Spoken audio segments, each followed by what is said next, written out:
నమస్తే పొలిటికల్ వాయిస్కి స్వాగతం. నేను మీ సతీష్ కుమార్. మత మార్పిడులు ఏ విధంగా సమాజానికి ప్రమాదం? జరగాలనా జరగకూడదా? మత మార్పిడులు తిరిగి గర్భాపసి జరగాలనా? భారతదేశంలో మతం యొక్క ప్రభావం ఏ విధంగా ఉంటుంది? ఇట్లాంటి అంశాలపైన గ్రామాలలో తిరుగుతూ ఆయా గ్రామాల్లో ఉండేటువంటి పరిస్థితులను ఆకలింపు చేసుకున్నటువంటి సామాజిక విశ్లేషకులు ఉల్లి బాలరంగయ్య గారు మనతో పాటు ఉన్నారు. బాలరంగయ్య గారు నమస్తే అండి. నమస్తే అండి సార్, పొలిటికల్ వాయిస్కి స్వాగతం. మొదట మీరు గ్రామాలు తిరుగుతుంటారు అనేక, సరే ఆంధ్రాలో ముఖ్యంగా రాయలసీమ జిల్లాలు అయితే ఎక్కువగా విరివిగా తిరిగినటువంటి అనుభవం. గ్రామాల్లో మత మార్పిళ్ల వల్ల జరిగినటువంటి పరిస్థితులను, గతంలో ఉండేటువంటివి మారిన తర్వాత ఎట్లాంటి స్థితులు ఉన్నాయనేటువంటి దాన్ని మీరు విశ్లేషించగలుగుతారు? సతీష్ గారు, అసలు మతం అనే విషయం వ్యక్తిగతమైంది. వాస్తవంగా మన సనాతనమైన ధర్మంలో ఏకం సత్విప్రా బహుధా వదంతి, సత్యం అంటే భగవంతుడు ఒక్కడే అనేక రూపాల్లో కొలుచుకోవచ్చు. ఇది మహర్షులు మనకిచ్చిన ఒక అద్భుతమైన ఆధ్యాత్మిక ఆలోచన. దీన్ని బయట దేశాల నుంచి వచ్చిన ఇస్లాం, క్రైస్తవం అర్థం చేసుకోలేదు. వాస్తవ విషయం ఇది. అర్థం చేసుకోకపోవడం వల్లనే ఈ దేశంలో వాళ్ళ పరిపాలన మొదలైన తర్వాత సనాతనమైన హైందవ ధర్మాన్ని నాశనం చేసి వాళ్ళ మతాలను ఈ దేశంలో విస్తరించడం అనే ఒక రాజకీయ వ్యూహము ఈ దేశంలో 800 సంవత్సరాలు జరిగింది. ఆ 800 సంవత్సరాల్లో అనేక ఇబ్బందులకు హిందూ సమాజం ఎదుర్కొన్నది, పోరాడింది. హిందూ సమాజం ఎప్పుడు పారిపోలేదు, అది మనం గుర్తుంచుకోవాలి. వాస్తవంగా ఇరాక్ 15 సంవత్సరాల్లో ఇస్లామిక్ దేశమైంది. ఇరాన్కు అంతే సమయం. మరి భారతదేశము 800 సంవత్సరాలు ధర్మానికి అధర్మానికి పోరాటం చేస్తూనే ముఖ్యంగా హిందూ సమాజం నిలబడగలిగింది. అయితే ఇక్కడ నాకు తెలిసి స్వతంత్రం వచ్చిన తర్వాత భారతదేశంలో గ్రామాలు మత మార్పిడి జరిగింది. ఇప్పటికీ కూడా జరుగుతూనే ఉంది. స్వతంత్రం వచ్చిన తర్వాత కారణం ఏంటంటే, స్వతంత్రం వచ్చిన తర్వాత పాలకుల్లో ఈ దేశం నాది, నేను శ్రేష్టమైన సంస్కృతికి వారసుని అనే భావన కోల్పోయిన వాళ్ళ చేతుల్లోకి పరిపాలన వెళ్ళిపోయింది. మీకు తెలుసు, జవహర్లాల్ నెహ్రూ గారికి ప్రధాని కావడానికి 15 రాష్ట్ర కమిటీల్లో ఒక్క రాష్ట్ర కమిటీ కూడా ఆయన్ని సపోర్ట్ చేయలేదు.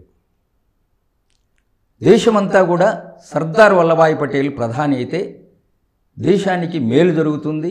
పైగా అప్పుడే మతం ఆధారంగా దేశం నుంచి 2 విభాగాలు, తూర్పు పాకిస్తాన్, పశ్చిమ పాకిస్తాన్. ఇప్పుడు తూర్పు పాకిస్తాన్ బంగ్లాదేశ్ అనే పేరుతో ఇప్పుడు ఒక దేశంగా కొనసాగుతుంది. మొన్న మీరు చూశారు, అక్కడ హిందువులపైన వాళ్ళు Awami League, Muslim League, Bangladesh Nationalist Party, Awami League వాళ్ళకు జరిగిన సంఘర్షణ అది. ఆ సంఘర్షణలో హిందువులను బలిపశువులు చేశారు. దురదృష్టం ఏంటంటే, పాలస్తీనాలో ఏదో జరుగుతుందని మన వాళ్ళు పెద్ద ఆందోళనతో కొన్ని రాయలసీమ ప్రాంతాల్లో కొంతమంది ఉపాధ్యాయులు, ముఖ్యంగా హిందూ ఉపాధ్యాయులు పాలస్తీనా కోసం ర్యాలీలు చేశారు.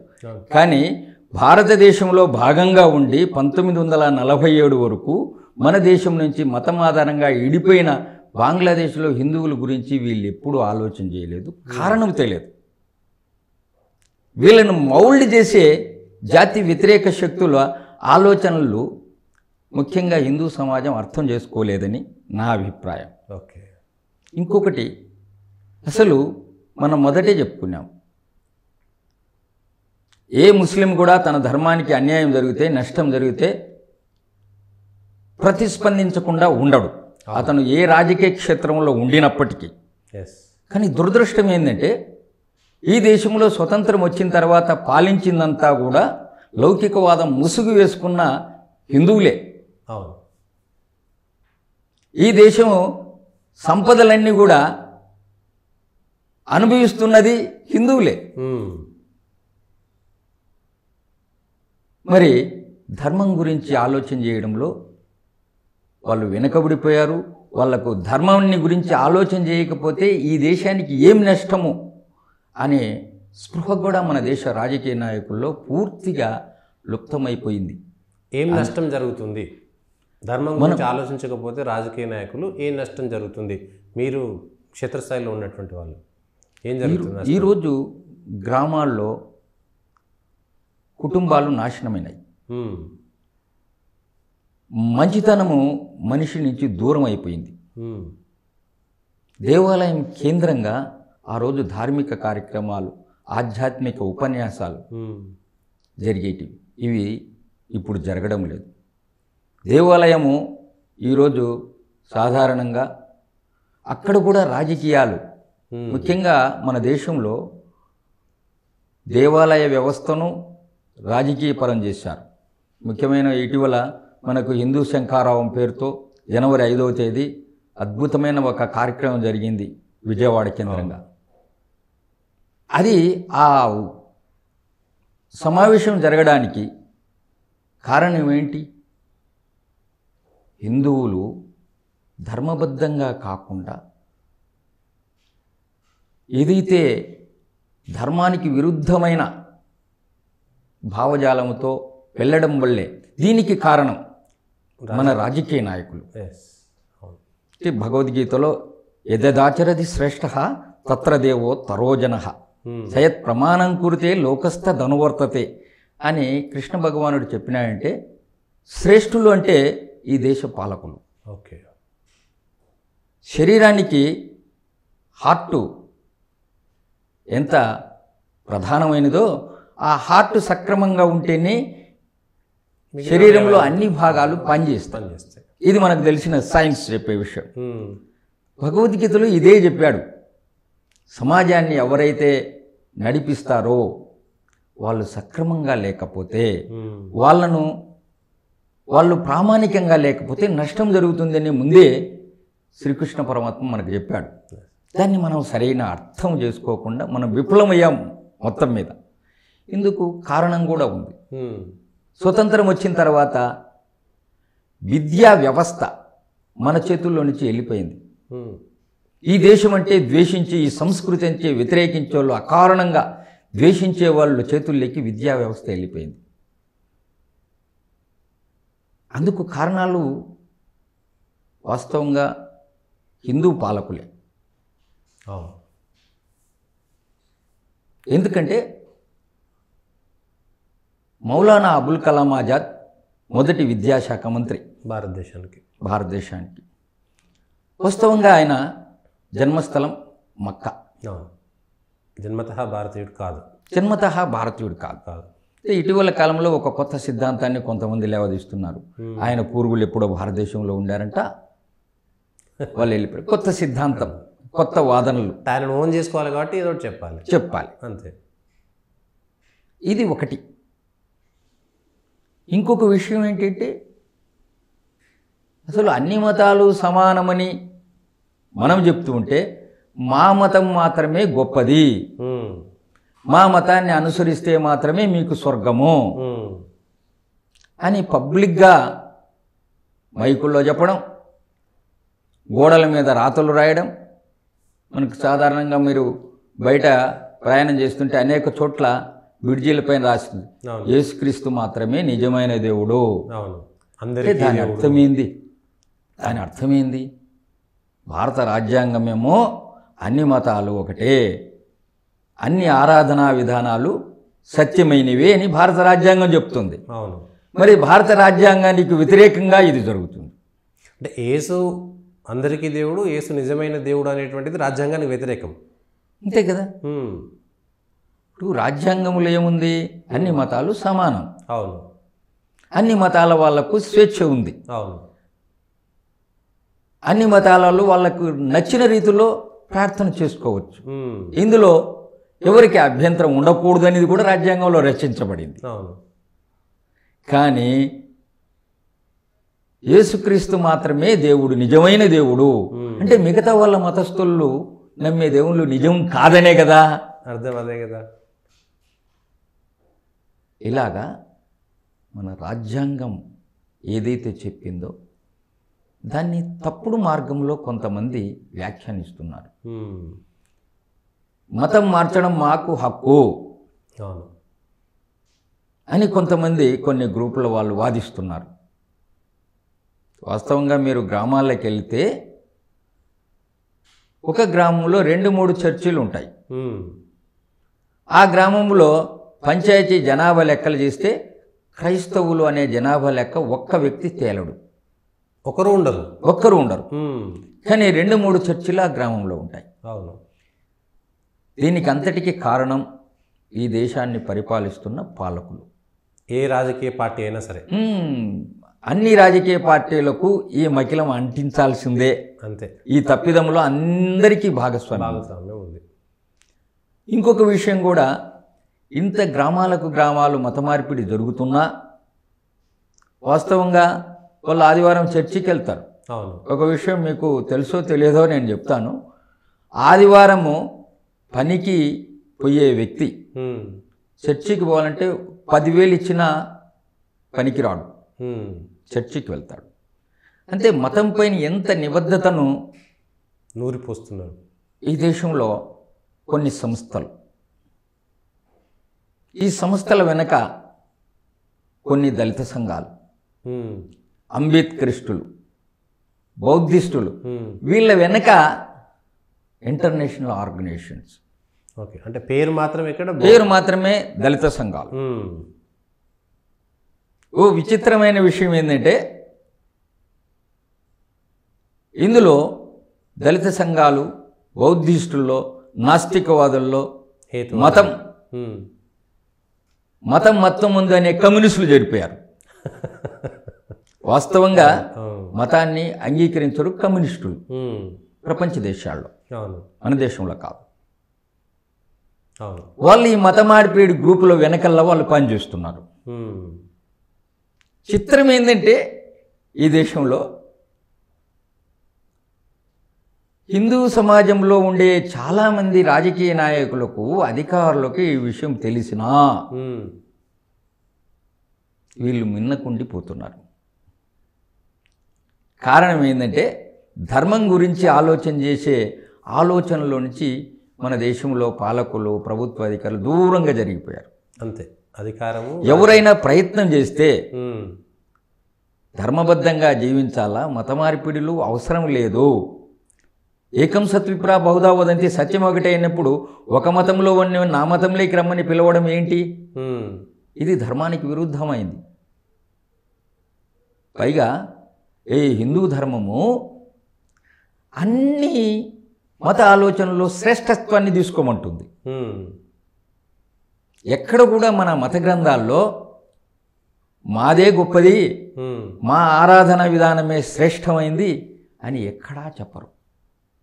రాష్ట్రీయ స్వయం సేవక సంఘం ఏకాత్మతా స్తోత్రంలో, ఏకాత్మతా మంత్రంలో సయ్యేకయేవా ప్రభురద్వితీయ అంటే పరమేశ్వరుడు ఒక్కడే, అద్వితీయుడు అనే ఏకత్వాన్ని అక్కడ కూడా చెప్తారు. కాబట్టి ఇలా దేశంలో మత మార్పిడులకు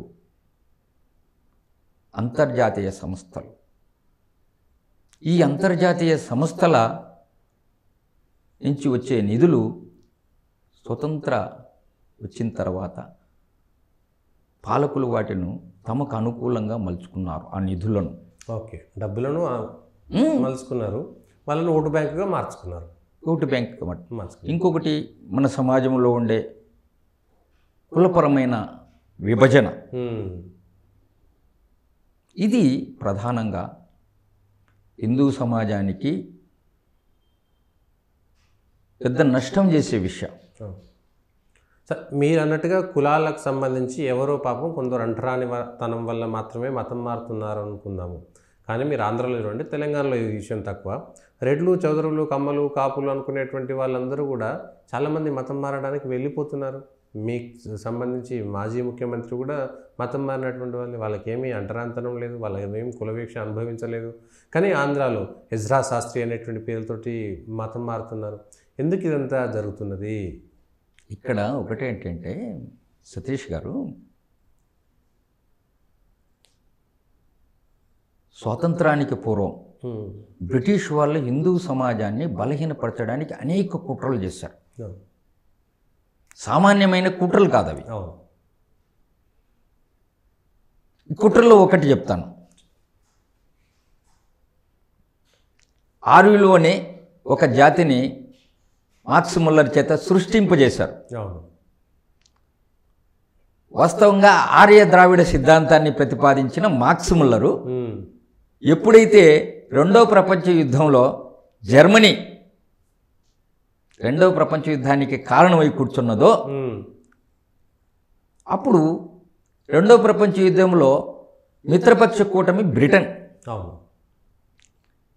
బ్రిటన్ పాలకులే భారతదేశంలో మార్క్స్ ముల్లర్ని తీసుకొచ్చి ఓ కొత్త సిద్ధాంతాన్ని భారతీయుల మెదడులో ఎక్కించడానికి ప్రయత్నం చేశారు.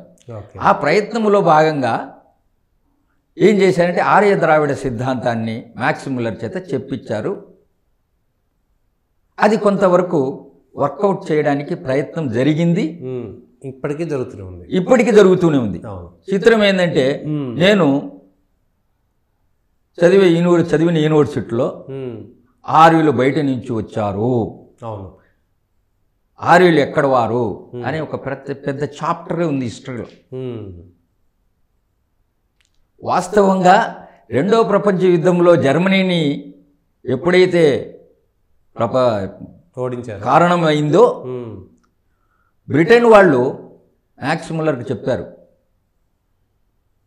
సైడ్ ఇచ్చారు అతనికి, నువ్వు సిద్ధాంతాన్ని మార్చుకో. తర్వాత ఒకటేంటంటే వాళ్ళు ఆర్య ద్రావిడ సిద్ధాంతంతో భారతీయ ఆధ్యాత్మిక చరిత్రను, భారతీయ సంస్కృతికి సంబంధించిన విషయాలను విశ్లేషించడం మొదలుపెట్టారు. చిత్రం ఏంటంటే రామాయణాన్ని 14వ శతాబ్దానికి తీసుకొచ్చారు. ఏంటంటే బ్రిటిషర్స్ ఎప్పుడు కూడా మా క్రైస్తవ ఆలోచన విధానం కరెక్టు, ఇంకా దానికి భిన్నమైంది ఏది కూడా అసత్యం. అంటే బిఫోర్ క్రైస్ట్ ఇంకేమీ లేదు, ప్రపంచమే లేదు, అప్పుడే పుట్టింది. చిత్రం ఏంటంటే 1922లో హరప్పా మొహంజదారోలో తవ్వకాలు జరగకపోయి ఉంటే వాళ్ళు చెప్పే అభిప్రాయాలు, వాళ్ళు ఇంతకుముందు ఈస్ట్ ఇండియా పరిపాలన వచ్చినప్పటి నుంచి 1921-22 వరకు చెప్తూ ఉన్న విషయాలు భారతీయులు ఇప్పటికీ నమ్మేవాళ్ళు. ఆ రోజు ఏం చెప్పారంటే భారతీయులు ఒక కొండ జాతి ప్రజలు, ఒక జాతి కాదు, వీళ్ళు ఒక సమాజానికి చెందిన వాళ్ళు కాదు, వీళ్ళు బార్బేరియన్సు. ఈ బార్బేరియన్స్ను నాగరికులుగా మార్చడం కోసం యేసుక్రీస్తు మమ్మల్ని భారతదేశాన్ని పరిపాలన చేయడానికి పంపించారు అని చెబుతూ వచ్చారు. అయితే 600 సంవత్సరాలు ముస్లిం పరిపాలనతో బాధలు అనుభవించిన హిందూ సమాజం వాళ్ళ మాటలు కూడా నమ్మవలసి వచ్చింది. దాన్నే కాల ప్రభావం అంటారు. కాలానికి అందరూ అతీతులే. అంతే. అంటే వాళ్ళు భారతదేశానికి చరిత్ర లేదు, వీళ్ళు ఒక కొండ జాతి ప్రజలు అని చెప్పుకుంటూ వచ్చిన విషయాలు వెంటనే మారిపోయాయి. అనాగరికులు అన్నారు, ఏకంగా అనాగరికులు భారతీయులు అన్నారు. కాబట్టి ఈ అదృష్టం భారతదేశానికి ఒక అదృష్టం ఏంటంటే 1922 హరప్పా మొహంజదారో తవ్వకాల్లో సింధు నాగరికతకు సంబంధించిన కొన్ని ఆధారాలు మాత్రమే దొరికాయి, భారతీయ సంస్కృతికి సంబంధించిన విషయాలు. అంతవరకు చరిత్ర లేదన్న 5000 క్రీస్తు పూర్వం 5000 సంవత్సరాలకు భారతదేశ చరిత్ర ఉంది, ఒక నాగరికత ఉంది అని అప్పుడు ప్రచారం చేయడం మొదలుపెట్టారు. ఒప్పుకోక తప్పని పరిస్థితి. ఇలా భారతదేశంలో 600 సంవత్సరాలు ముస్లింలు. వాళ్ళ బాధలతో మన సమాజం కకావికలైంది, హిందూ సమాజం. అవును. తర్వాత బ్రిటిష్ వాళ్ళు హిందువు అనే మాటను ఉచ్చరిస్తే ఎక్కడ కులాల వారిగా ఉండే హిందూ సమాజం సంఘటితమవుతుందో అనే భయంతో అసలు హిందువులు ఒక జాతి కాదు, ఒక సాంస్కృతికపరమైన సమాజం కాదు, కొత్త కొత్త వాదనలన్నీ తీసుకొచ్చారు. పైగా హిందువులకు సంబంధించిన సంస్కృతి ఉత్తర భారతీయులు ఆర్య సంస్కృతి అనే ఓ దుష్ప్రచారం, ఓ కొత్త వాదాన్ని, దాన్ని కల్పితమైన వాదం తీసుకొచ్చి చివరి ఆ వాదం యొక్క ప్రభావము ఈరోజు తమిళనాడులో ఈ దేశానికి సంబంధించిన హిందీ భాషను వ్యతిరేకించడం. అదే తమిళులు బ్రిటిష్ వాళ్ళు మనల్ని బానిసలుగా చేసి 7,32,000 మందిని చంపించిన వాళ్ళ వారసులు తెచ్చిన ఇంగ్లీష్ భాషను నెత్తికెత్తుకుంటారు.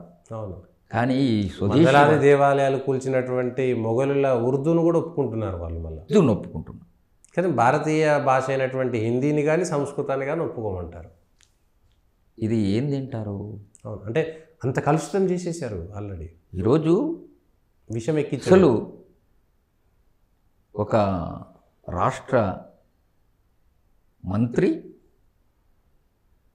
స్టాలిన్ కుమారుడు, ముఖ్యమంత్రి కొడుకు, ఇంకో మాజీ ముఖ్యమంత్రికి మనమడు ఇంత మాట సనాతన ధర్మాన్ని నాశనం చేయాలా, సనాతన ధర్మాన్ని అనుసరించే వాళ్ళందరూ డెంగ్యూ మలేరియా లాంటి వాళ్ళు అంటే హిందువుల గురించి ఎంత దుర్మార్గమైన విశ్లేషణ చేయడం, అది బహిరంగంగా ప్రకటించడం, కోర్టు కేసులు ఎదుర్కొంటున్నాడు సదరు మంత్రి. ఇది చిత్రం ఏంటంటే నాకు అర్థం కాని విషయము,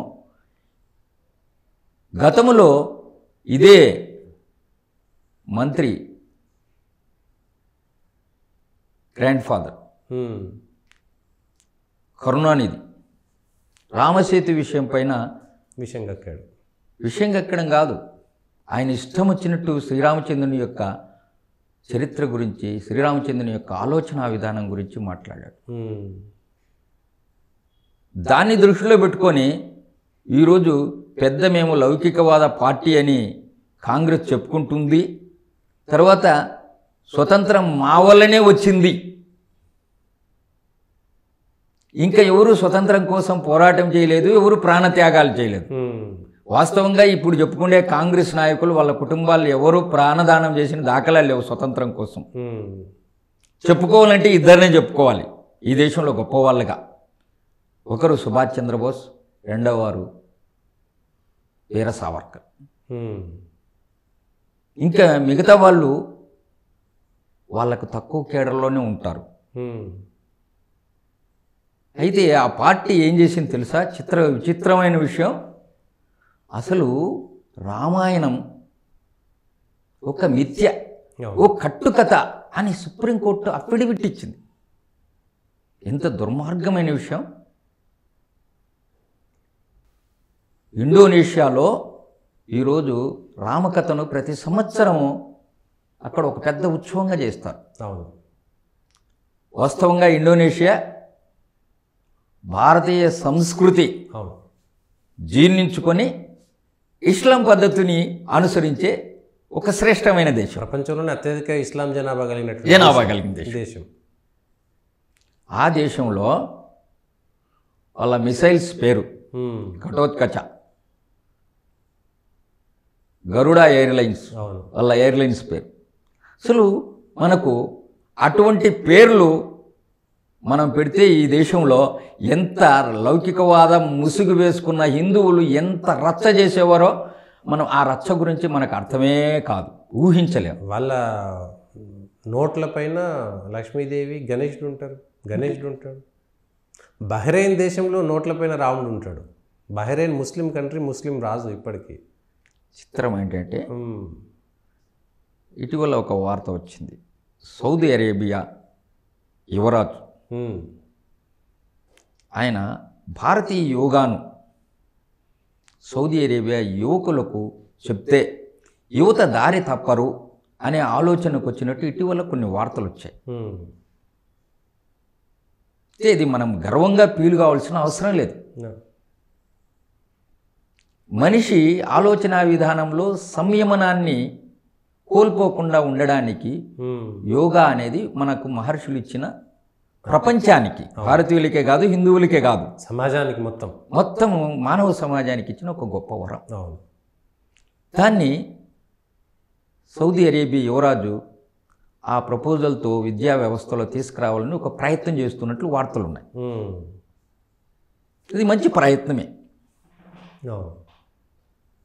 ఇదే విషయాన్ని మనం బహిరంగంగా భారతదేశానికి సంబంధించిన పాఠశాలలో వేదం గురించి చెప్పాలా, ఉపనిషత్తుల గురించి చెప్పాలా, భారత యోగా యొక్క శ్రేష్టత గురించి చెప్పాలా అని మనము ప్రయత్నం చేస్తే లౌకికవాదం ముసుగు వేసుకున్న హిందూ మేధావులు, హిందూ రాజకీయ నాయకులు అగ్గి మీద గుగ్గిలమవుతారు.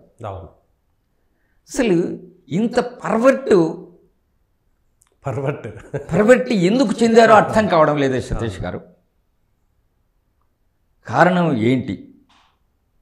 800 సంవత్సరాలు వీళ్ళు విదేశీయుల చేత పరిపాలించబడ్డం. బానిస మనస్తత్వం ఇంకా పోలేదు. రూపము భారతీయ రూపమే కానీ ఆత్మ విస్మృతి అంటారు దీన్ని. తన ఎవరు, తన సంస్కృతి ఏంటి? వాస్తవంగా ఈరోజు క్రైస్తవుల పిల్లలకు, ముస్లింల పిల్లలకు వాళ్ళ మతానికి సంబంధించిన విషయాలను కరెక్ట్ పద్ధతిలో వాళ్ళు అందిస్తున్నారు. ఇంత శ్రేష్టమైన సంస్కృతికి వారసులైన హిందువులు మాత్రం ఆ పనిలో చాలా వెనకబడి ఉన్నారు. వస్త్రధారణ విషయమే చూసుకోండి. ఈరోజు వస్త్రధారణ, హిందూ అమ్మాయిల వస్త్రధారణ చూస్తే గగురుపాటు వస్తుంది. ఒకప్పటి విలువలు పెంచినాయి, కానీ ఇప్పుడు కారణం ఏంటి? మనము ధర్మం అనే ఆలోచనలో నుంచి మీరు మొదటే ప్రశ్న వేశారు.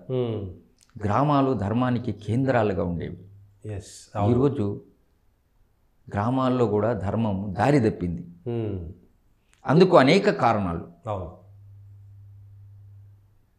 మొట్టమొదటిది ఇందుకు కారణం విద్యా వ్యవస్థ. ఈ విద్యా వ్యవస్థలో భారతీయమైంది శ్రేష్టమైంది అనేది నేర్పించాలి. వాస్తవంగా మాకు అప్పుడప్పుడు నేను రాయపోలు సుబ్బారావుకు సంబంధించిన దేశభక్తి గేయంలోని కొన్ని చెప్తుంటాను విద్యార్థులకు. ఏంటవండి? ఏ దేశం ఎగినా, ఎందుకు కాలిడినా, ఏ పీఠం ఎక్కినా, ఎవ్వరేమన్నా పొగడరా నీ తల్లి భూమి భారతిని, నిలుపరా నీ జాతి నిండు గౌరవం, లేదురా ఇటువంటి భూదేవి ఎందు, లేరురా మన వంటి పోరులు ఇంకెందు, సూర్యుని వెలుతురులు అందాక గల ఈ అనంత భూస్థలిన మన భూమి వంటి చల్లని తల్లి లేదు. ఇందుకు ఎవరైనా ప్రశ్నలు ఇస్తే రెండే సమాధానాలు నేను చెప్తాను. ఒకటి, ఒక్క మాట కోసం తండ్రి ఇచ్చిన మాటను నిలుపుకోవడం కోసం తన రాజ్యాన్ని తమ్ముడికి వదిలిపెట్టి 12 సంవత్సరాల అరణ్యాలకు వెళ్ళిన శ్రీరాముడు.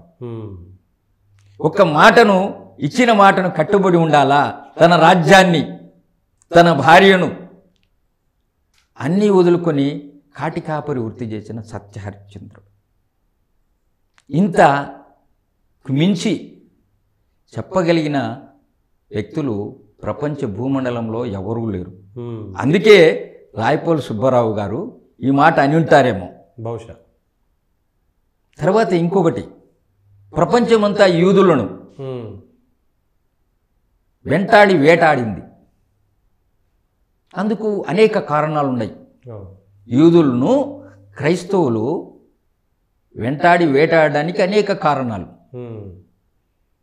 ప్రపంచంలో ఏ దేశం ఆదరించకపోయినా ఈ హిందూ సమాజము ఆదరించింది వాళ్ళని. హక్కును చేర్చుకున్నది. పార్సీలను అంతకుముందు అగ్నిని పూజించేవాళ్ళు.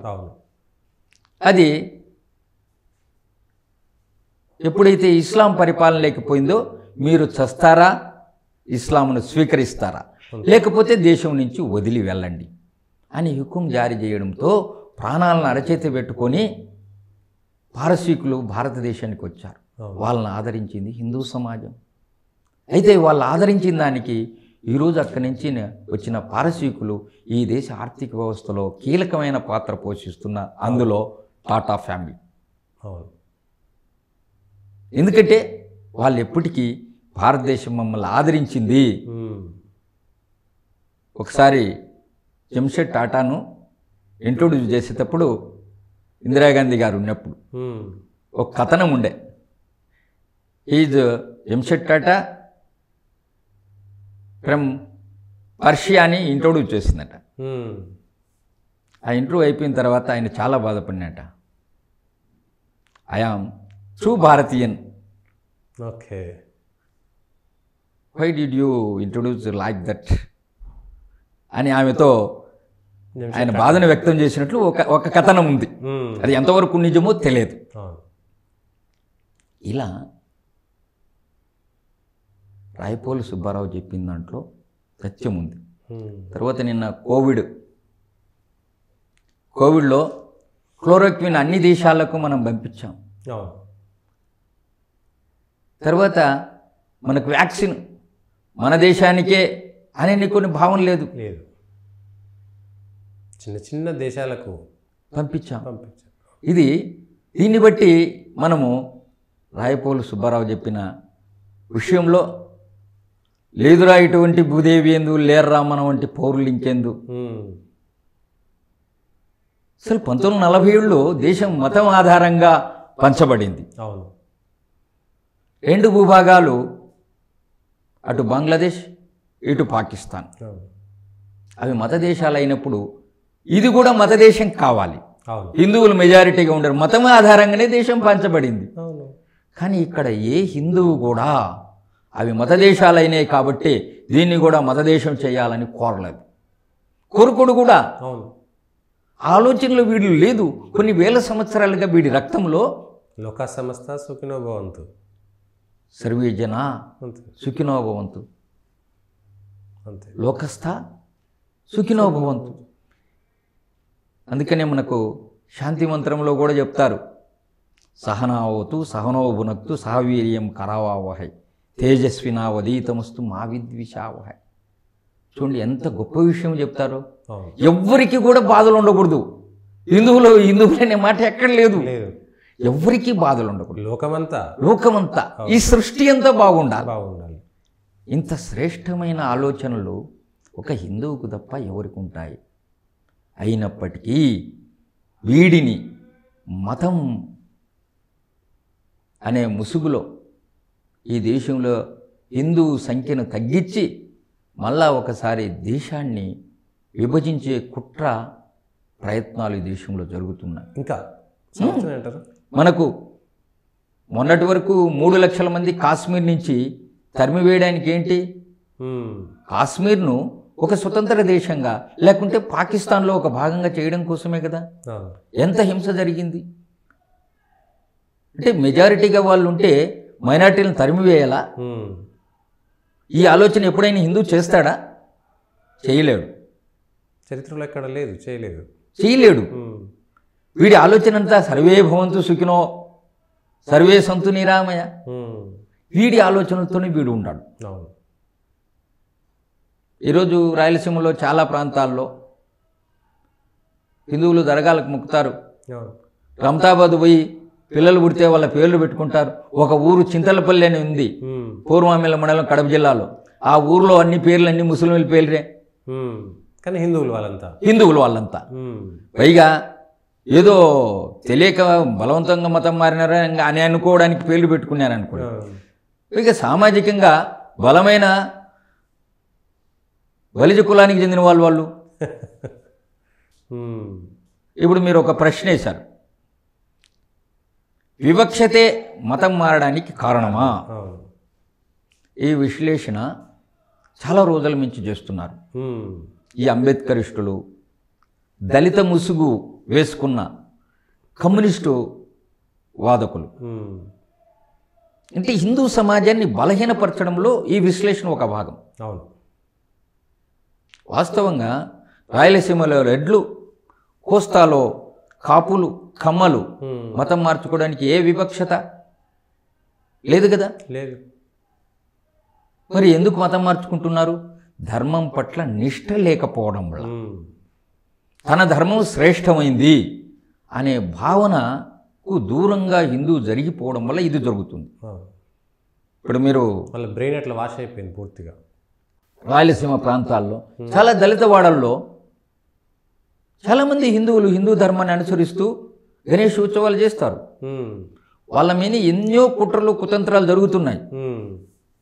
క్రైస్తవ మిషనరీలు, పాస్టర్లు, ఫాదర్లు ఎన్ని ప్రయత్నాలు చేస్తున్నారంటే అన్ని ప్రయత్నాలు తట్టుకొని ఎస్ నేను సనాతనమైన హైందవ ధర్మానికి చెందిన, నేను శ్రేష్ఠుణ్ణి, నేను కుల వివక్షతకు గురి కాకపోవచ్చు కానీ నా ధర్మం శ్రేష్టమైంది, నా ధర్మం అన్ని ధర్మాలను అనుసరించేది, అన్ని ధర్మాల్లో సత్యం ఉందని నమ్మేది, కాబట్టి దీన్ని నేను వదలకూడదని ఇప్పుడు చాలా గ్రామాల్లో ఇప్పటికీ దళితులు కూడా హిందువులుగా కొనసాగుతున్నారు.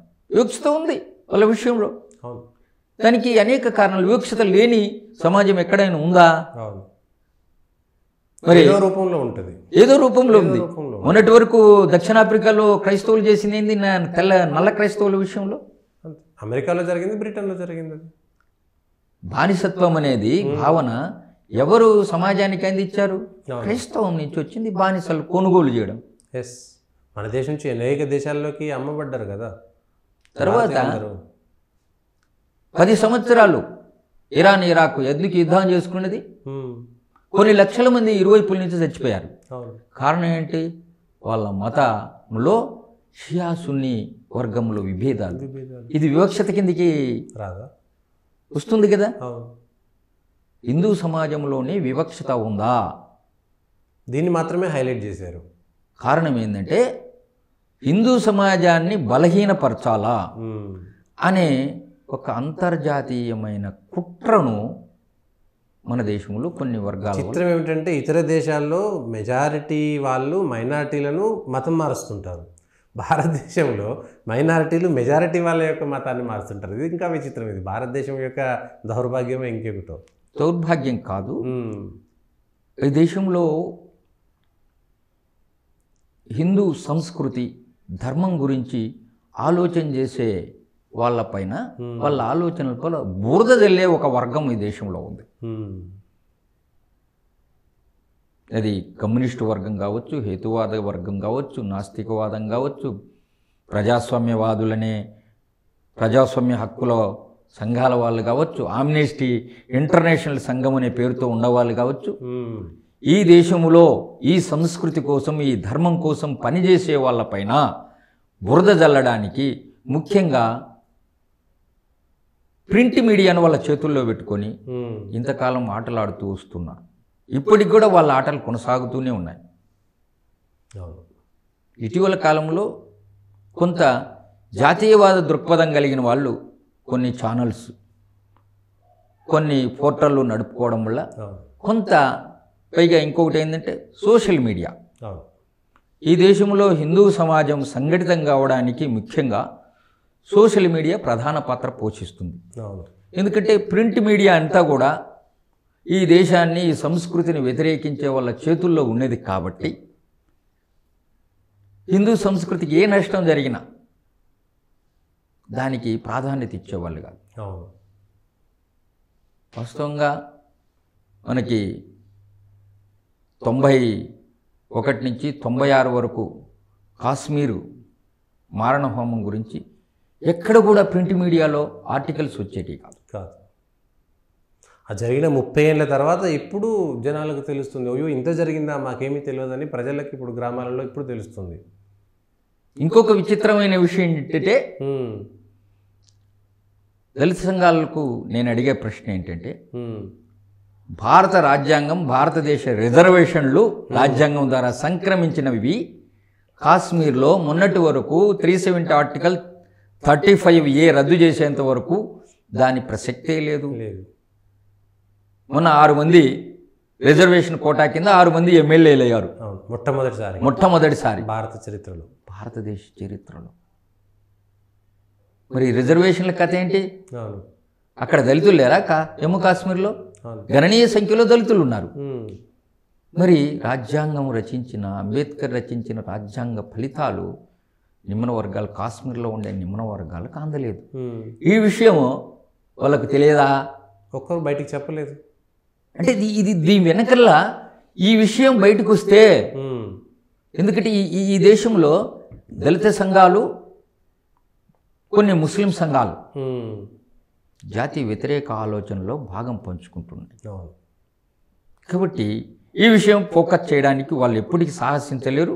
ఇంకొక విషయం కూడా మీకు ఈడ భారతదేశంలో రాజ్యాంగ రచనా సంఘానికి బాబాసాహెబ్ అంబేద్కర్ ఎట్లా అధ్యక్షుడో, ఉమ్, పాకిస్తాన్ రాజ్యాంగ రచనా సంఘానికి భారతదేశానికి సంబంధించిన ఒక ఆయన, దళిత సమాజానికి సంబంధించిన ఒక ఆయన అధ్యక్షుడిగా ఉంటాడు. ఉమ్. ఈయన కార్మిక మంత్రి, అక్కడ కూడా ఆయన కార్మిక మంత్రి, మండల్, జోగేంద్రనాథ్ మండల్. జోగేంద్రనాథ్ మండల్. ఉమ్, ఈ జోగేంద్రనాథ్ మండల్కి ఏం జరిగింది పాకిస్తాన్లో, ఎందుకు 1950లో భారతదేశానికి వచ్చాడనే విషయము దళిత సంఘాల పేరుతో నడిచే నాయకులకు చాలామందికి తెలియదు. అవును. దాచిపెట్టిరు, తొక్కిపెట్టిరు, తెలవనీయలేదు. తెలవనీయకుండా చేశారు. అవును. బెంగాల్లో తలదాల్చుకోవాల్సినటువంటి పరిస్థితి. చిత్రం ఏంటంటే, ఉమ్, ఆయన వల్ల 2 జిల్లాలు ఉమ్, ఈరోజు బంగ్లాదేశ్కి వెళ్ళిపోయాయి. ఈ విషయంలో ఆయనకు ముందుగానే అంబేద్కర్ సూచన చేశారు. ఉమ్, కానీ ఆయన వినే పరిస్థితుల్లో లేరు. లేడు. అప్పుడంతా ఏంది, ముస్లింలు దళితులు ఐక్యంగా ఉండాలనేటువంటి ఒక నినాదం. నిన్న కూడా 2024 పార్లమెంట్ ఎన్నికల్లో ఉమ్, ఉత్తరప్రదేశ్లో ఈ కుల సమీకరణ విజయవంతంగా సాధించి సమాజ్వాదీ పార్టీ విజయం సాధించింది. అవును. యాదవులు, దళితులు, ముస్లింలు. ముస్లింలు, ఈ 3 వర్గాలు, వీళ్ళ ఆలోచన ఏంటంటే, మనము యాదవులు, దళితులు, హిందువులు కాదు, ఓ పెద్ద కుట్రను అల్లారు. ఇప్పటికీ ఆదివాసీలు, గిరిజనులు, దళితులు, హిందువులు కాదు అనేటువంటి కుట్ర సాగుతూనే ఉంది కదా. ఇప్పటికీ ప్రతిరోజు మాకు హిందుత్వానికి సంబంధం లేనటువంటి విధంగా తీసుకొచ్చేసారు. ఎన్ని తీసుకొచ్చినా సతీష్ గారు, ఈ దేశంలో ఈ దేశాన్ని కలిపి ఉంచే ఒక శ్రేష్టమైన సంస్కృతి ఈ దేశంలో పరంపర కొనసాగుతుంది. వాస్తవంగా 1947లో బ్రిటిష్ వాళ్ళు పోయిన తర్వాత 562 సంస్థానాలకు మీరు స్వతంత్రంగా ఉండవచ్చు అని బ్రిటిష్ వాళ్ళు ఒక హామీ ఇచ్చారు, ఒక భరోసా ఇచ్చారు. వాస్తవంగా అవన్నీ స్వతంత్ర దేశాలుగా ఉండాలి. కానీ ఆనాటి పాలకులు అర్థం చేసుకున్నారు, ప్రజల్లో ఈ సంస్కృతి నాది అనే భావన, జాతీయ భావన, భిన్నత్వంలో ఏకత్వం అనేది వచ్చింది. కాబట్టి మనం ఏమాత్రం స్వతంత్రంగా ఉండాలంటే మన ఆటలు సాగవు. మనం గౌరవప్రదంగా అఖండ భారత్లో భాగంగా ఉంటే ఈ దేశానికి మేలు అనే ఒక ఆలోచన చేయడంలో అనేక మంది స్వదేశీ సంస్థాన వాళ్ళు ముందుకొచ్చారనేది ఒక విశ్లేషణ. వాస్తవంగా ఆ రోజు వాళ్ళకు సైన్యం ఉన్నది. వాళ్ళు తిరుగుబాటు చేసింటే మన హైదరాబాద్ సంస్థానం తిరుగుబాటు చేసినట్టు ఎన్ని దేశాలు ఉండేది ఒకసారి ఆలోచన చేయండి. ఈ దేశంలో సంస్థానాధిపతులు గొప్ప దూరదృష్టిని ప్రదర్శించారు. అందరూ భారతదేశంతో మమేకమైపోయారు.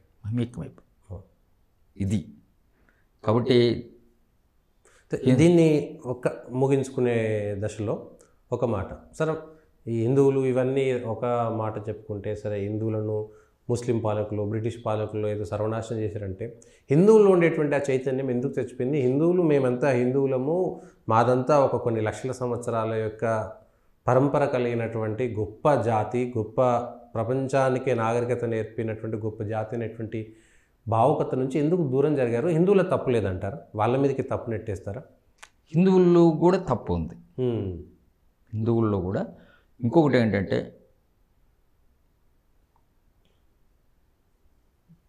ముస్లిం పరిపాలనలో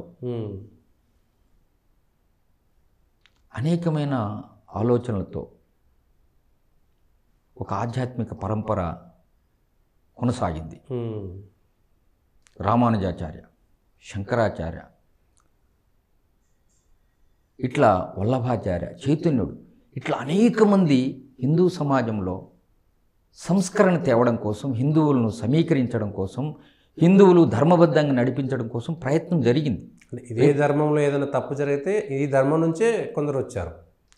ఆర్య సమాజ్ ఎంత ఫైటింగ్ జరిగింది, ఎంత స్ట్రగుల్ చేసింది పునరాగమనం చేయడం కోసం. ఒక స్వామీజీ, స్వామి శ్రద్ధానంద బలియ్యారు, బలిదానం జరిగింది. అబ్దుల్ రజాక్ అనే వ్యక్తి ముస్లిం పరిపాలనలో కొన్ని కారణాల వల్ల మన వాళ్ళు భయపడి ప్రలోభాలకు తమ కుటుంబాలను రక్షించుకోవడం కోసం మతం మారారు. మతం మారినప్పటికీ వాళ్ళల్లో ఎక్కడో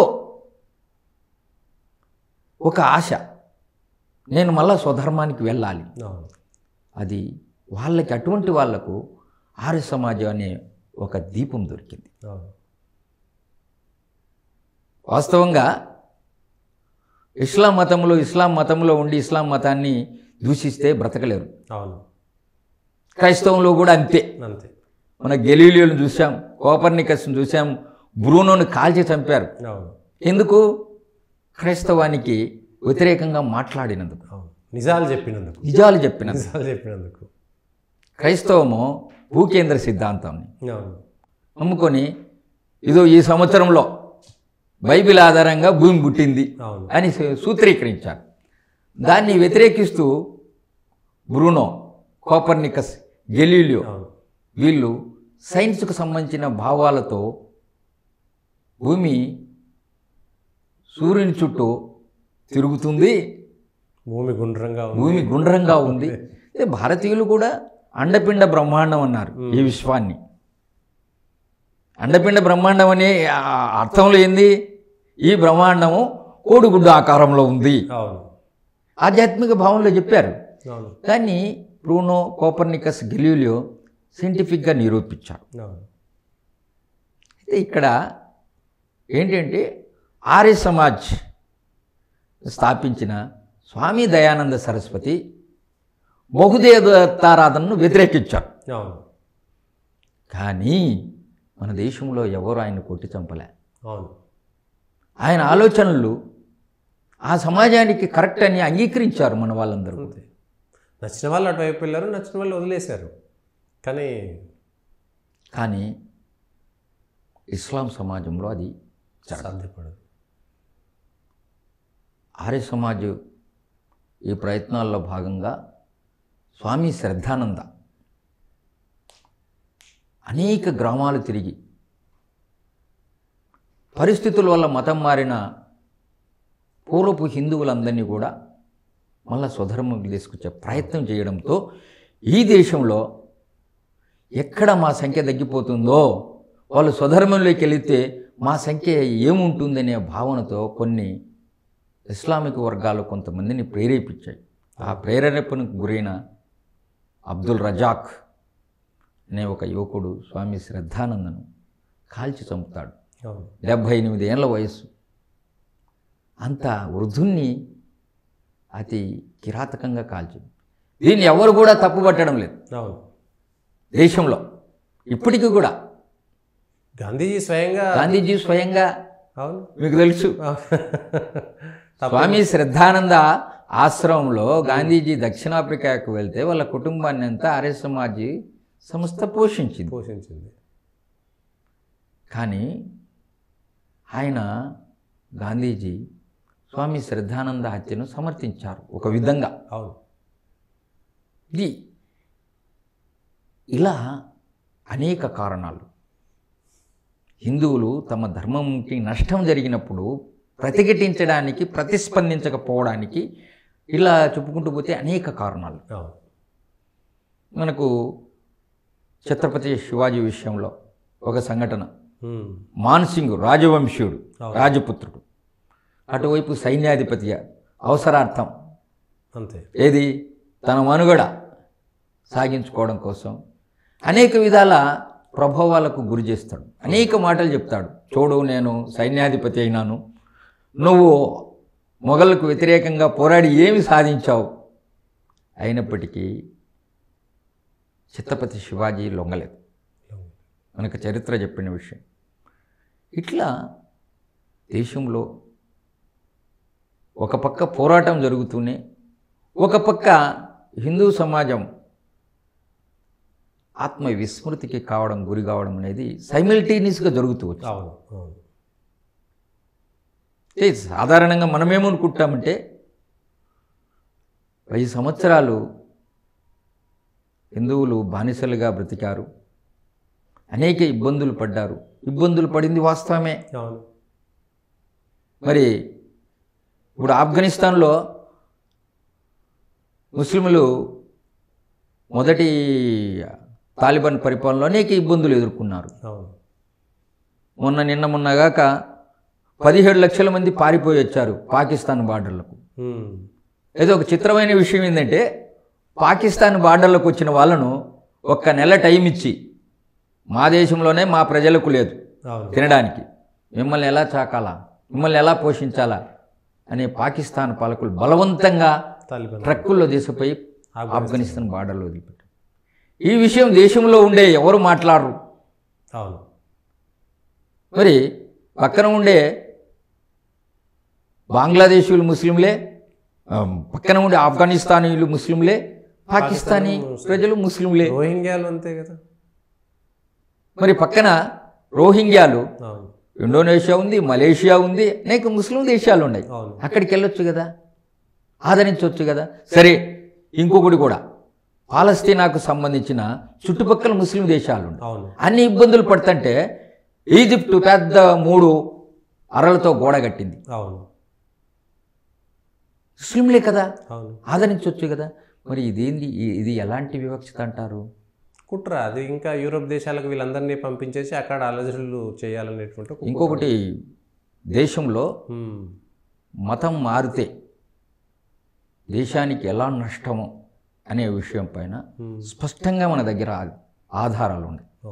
నిన్న 1922 బంగ్లాదేశ్లో పశ్చిమ బెంగాల్ ఎన్నికల తర్వాత అక్కడ జాతీయవాద పార్టీ బీజేపీకి ఓటు వేసిన ఓటర్లను, పార్టీ కార్యకర్తలను తరిమి కొట్టారు. గ్రామాలు అసెంబ్లీ ఎన్నికల్లో 2022 అసెంబ్లీ ఎన్నికల్లో అయితే 70 పైగా ఎమ్మెల్యేలు గెలిచినప్పటికీ 18 మంది ఎంపీలు ఉన్నారు అప్పటికి. కానీ జాతీయవాద శక్తుల బలమాడ చాలలేదు. బీజేపీకి ఓటు వేసిన ఓటర్లను కాపాడే శక్తి లేకుండా పోయింది. ప్రపంచమంతా చూసింది ఈ విషయం. కానీ దేశంలో లౌకికవాదం ముసుగు వేసుకున్న నాయకులు ఈరోజు గుజరాత్లో అల్లర్ల గురించి ప్రతి సంవత్సరం మాట్లాడుతుంటారు, చర్చ చేస్తుంటారు. మరి పశ్చిమ బెంగాల్ గురించి, కాశ్మీర్ మారణహోమం గురించి ఎందుకు మాట్లాడరు? గుజరాత్లో అల్లర్ల కంటే ముందు గోద్రాలో దానిపైన కూడా మాట్లాడరు. అసలు కారణం అదనేటువంటి విషయం చెప్పరు. ఇప్పుడు ఇందిరాగాంధీని సిక్కు బాడీగార్డులు చంపడానికి కారణం ఉంది. ఆ తర్వాత 4000 మంది సామాన్య సిక్కులను కాంగ్రెస్ గుండాలు ఊచకోత పోయడానికి కారణం ఉంది. మొదటి కారణం సైన్యాన్ని నిర్వీర్యపరిచేటువంటి కుట్ర ఒకటి. సైన్యం బూట్లతో స్వర్ణ దేవాలయంకి వెళ్ళింది అనేది ఒకటి, వాళ్ళ సిక్కుల ఆరోపణ. ఆమెను చంపడానికి కారణం ఇది. తర్వాత సామాన్య సిక్కులను వాళ్ళెవరో బాడీగార్డులు చంపారు. సామాన్య సిక్కులకు ఆ విషయంతో సంబంధం లేదు. లేదు. మరి కాంగ్రెస్ గుండాలు 4,000 మంది సిక్కులను ఊచకోత కోసారు. ఆ కోసిన ఊచకోత కోయడంలో భాగస్వాములైన ఏ కాంగ్రెస్ నాయకుడు శిక్ష పడలేదు భారతదేశ చట్టాల ప్రకారం. నిన్నగాక మొన్న అతనికి వచ్చింది సజ్జర్కి 40 ఏళ్ళ తర్వాత. ప్రతి ఏ విషయం వచ్చినా కూడా గోద్రా సంఘటనల గురించి మరి రైలు దహనం గురించి ఎందుకు మాట్లాడరు? అవును, కారణం ఇది కదా. అవును. ఇట్లా దేశంలో మతం అనే ప్రక్రియతో మత మార్పిడి అనేది 1947లో దేశం స్పష్టంగా విభజన జరగడానికి అక్కడ ఆ ప్రాంతాల్లో హిందువులు తక్కువగా ఉండడం అంతేనా, ఇంకేమన్నా? హిందువుల జనాభా తగ్గిపోవడమే కారణం. ఇప్పుడు కాశ్మీర్లో రావణాకాష్టం ఎందుకయింది? హిందువుల జనాభా తగ్గడం. అదే పాత బస్తీలో అంతే కదా. పాత బస్తీలో అటువంటి విషయమే. చిత్రం ఏంటంటే భారతీయ జనతా పార్టీ అధికారంలోకి వస్తే ఈ లౌకికవాద పార్టీ నాయకులు, వారి అనుయాయులు, వాళ్ళ కార్యకర్తలు ప్రచారం చేసిన విషయం ఏంటంటే ఈ దేశంలో ఉండే ముస్లింలందరినీ చంపేస్తారు, అవును, తర్వాత మిగిలిపోయిన వాళ్ళను ముస్లిం దేశాలకు తరివేస్తారు. అవును. ఎంత విచిత్రమైన దుర్మార్గమైన ప్రచారం, దుష్ప్రచారం చూడండి. కానీ 10 ఏళ్ళు మోడీ అధికారంలో ఉంటే ఎక్కడ ఒక సంఘటన కూడా జరగలేదు. అనేక రాష్ట్రాల్లో 30-20 సంవత్సరాలుగా ఉన్నాయి. అనేక రాష్ట్రాల్లో ప్రభుత్వం అధికారంలో ఉంది. ఒకప్పుడు కాశ్మీర్ లాల్ చౌక్లో జాతీయ జెండా ఎగిరేదా? ఎగరనిచ్చారా కాంగ్రెస్ పరిపాలనలో? ఈరోజు ఏమైంది? ఎంత మార్పు వచ్చింది? తర్వాత నాగాల్యాండ్ ఒక క్రైస్తవ రాష్ట్రంగా మేము భారతీయులేమే కాదు అని అక్కడ నాయకులు వాదించారు. కారణం ఇది, అక్కడ హిందూ జనాభా తగ్గడం. నిన్న మణిపూరు రావణాకాష్టం కావడానికి కారణం ఏంది? కుకీలు మతం మారిపోవడం. ఇట్లా చెప్పుకుంటూ పోతే దేశంలో ఈరోజు ప్రజాస్వామ్యం మన దేశంలో ఓ శ్రేష్టమైన మార్గంలో వెళ్తుందంటే, ప్రజాస్వామ్య పద్ధతిలో ఎన్నికలు జరగడం, అధికార మార్పిడి జరుగుతుందంటే ఈ దేశంలో హిందువులు మెజారిటీగా ఉండడం వల్లే. ఈ దేశంలో హిందువుల సంఖ్య తగ్గిపోతే ఒకటే మనకు ఉదాహరణ చెప్పుకోవచ్చు. 1930 వరకు లెబనాన్ ఒక క్రైస్తవ దేశం. మీరు నేను చెప్పేది అబద్ధమని అనుకుంటే సెర్చ్ చేయొచ్చు గూగుల్లో. 1931 వరకు లెబనాను క్రైస్తవ దేశం. ఈరోజు అది ఇస్లామిక్ దేశం అయింది. సరే, ఇస్లామిక్ దేశం అయిన తర్వాత ప్రశాంతత ఉందంటే ఎప్పుడూ మత ఘర్షణలు, ఎప్పుడూ తిరుగుబాట్లు, తీవ్రవాదం ఎందుకు జరుగుతుంది? ఇరాన్, ఇరాక్, ఈజిప్ట్ అనేక దేశాల్లో అదే జరుగుతున్నది కదా, సిరియా. ఇవన్నీ ఏంటంటే ఏదైతే సర్వే భవంతు సుఖినః అనే భావం నుంచి, భారతీయ భావం నుంచి ఏ ప్రాంతాలైతే బయటికి పోయినాయో ఆ ప్రాంతాల్లో ప్రశాంతత లేదు, ప్రజాస్వామ్యం లేదు, మానవ హక్కులు లేవు. ఇంకొక ప్రశ్న, 1947 వరకు భారత భూభాగంలో ఉండే బంగ్లాదేశ్, పాకిస్తాన్లో కమ్యూనిస్టుల మనుగడేంటి? ఇప్పుడు అక్కడ లేరు. అది కూడా ఈ భాగంలో, దేశంలో భాగమే కదా. ఇలా సిద్ధాంతం ముస్లిం మెజారిటీ ఉన్న చోట ఇలా సిద్ధాంతం పని చేయదా? చేయదు. వీళ్ళ ఆఫీసులు ఎందుకు అక్కడ పెట్టుకోలేదు? ఇలాంటి ఆలోచనలు వేయగలిగే సంఖ్య పెరగాలి. ఏంటంటే ఇంకొకటి కూడా, ఈ దేశంలో మత మార్పిడులు ఆగిపోవాలంటే రెండు వైపుల నుంచి ప్రయత్నం జరగాలి. ఒకటి, ఈ దేశంలో స్వామీజీలు, పీఠాధిపతులు, మతాధిపతులు, ఆచార్యులు వీళ్ళందరూ కూడా గ్రామాల్లో పర్యటనలు చేయాలి. ఉమ్. గ్రామాల్లో ఇప్పటికే అక్కడక్కడ కులం పేరుతో వివక్షత కొనసాగుతుంది. అవును. అది మన సమాజానికి నష్టం చేసేది. దీన్ని అంతర్జాతీయ శక్తులు తమకు అనుకూలంగా మలుచుకునేదానికి అవకాశం ఉంది. కాబట్టి అటువైపు నుంచి మతాచార్యులు, స్వామీజీలు ధార్మిక ప్రచారం జరపాలి. అదేవిధంగా ప్రభుత్వం కూడా ఎందుకు మతం మారుతున్నారు, మతం మారే శక్తుల యొక్క ఆలోచనలు ఏంటి అనేది పైన సమగ్రమైన విశ్లేషణ చేయాలి.